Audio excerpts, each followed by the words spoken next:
And all religion always meant to me to believe in love and God and inspiring concepts which inspire the mind, you uplift you,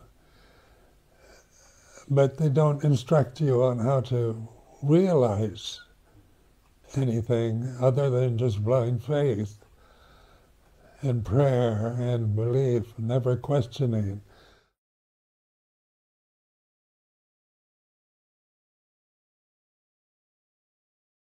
Well, for me it was with a skeptical nature, which is a doubting mind. Well, when you've got a questioning mind, a lot of things you're told to believe in are impossible to just believe literally. And I was brought up in a Christianity that believed it literally, not symbolically or in any way like that, but literally, like the Holy Communion was actually, you were taking the flesh of Jesus and drinking his blood. And when I started contemplating that, I thought, symbolically it's okay, but literally it's rather disgusting. I realized, that like in the first sermon of the Buddha, the Dhammacakka Pavattana Sutta, it interested me because the first noble truth is suffering. Dukkha or suffering is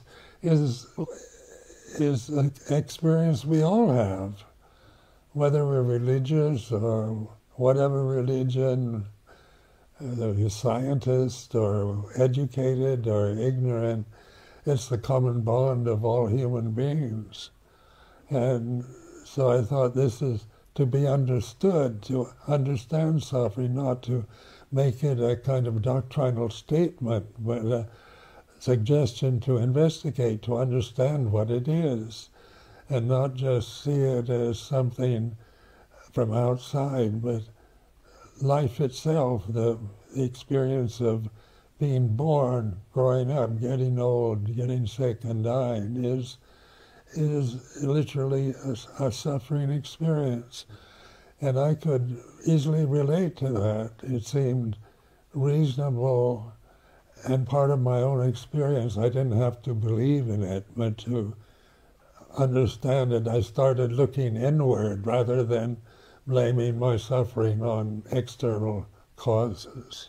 That's what vipassana meditation is about, is learning to look inward.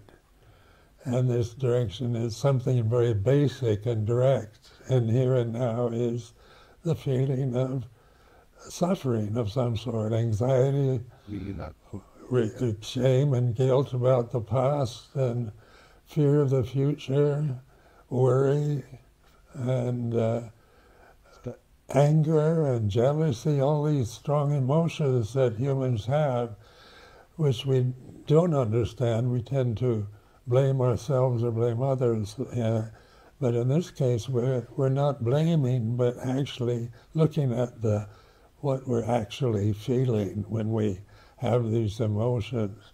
So in my first year as a samanera, I was in a monastery where nobody could speak English, and I didn't have a teacher. I just had this book, The Four Noble Truths, and I didn't know the language, didn't know the culture, didn't know the culture of Thai culture at all. I knew nothing about Thailand, really, and I was put into a little kuti, or a meditation hut, and left alone for a year. Somebody would bring me food every day, and that was all the contact I had, but I couldn't communicate because I couldn't speak the language. And there, of course, is a suffering. The first 3 days were quite blissful, just being alone by yourself for the first time in your life, and suddenly, then after 3 days. You're trying to have nothing to do, nothing to distract yourself with, like just this one book, Jnanati Loka's Word of the Buddha, and that's all I had to distract myself. And I was stuck in a situation where I had no friends, there's no television, no radio.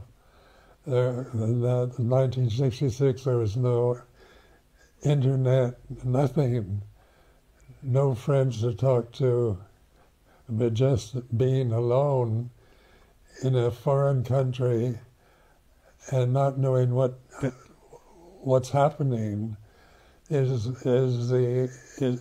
the actual experience was the monks in the monastery were very kind, so the suffering really, wasn't, I couldn't blame it on the monastery or on the monks or on the lay people that supported me, but just my own negative mind and fear and loneliness and boredom. Because it was really quite boring.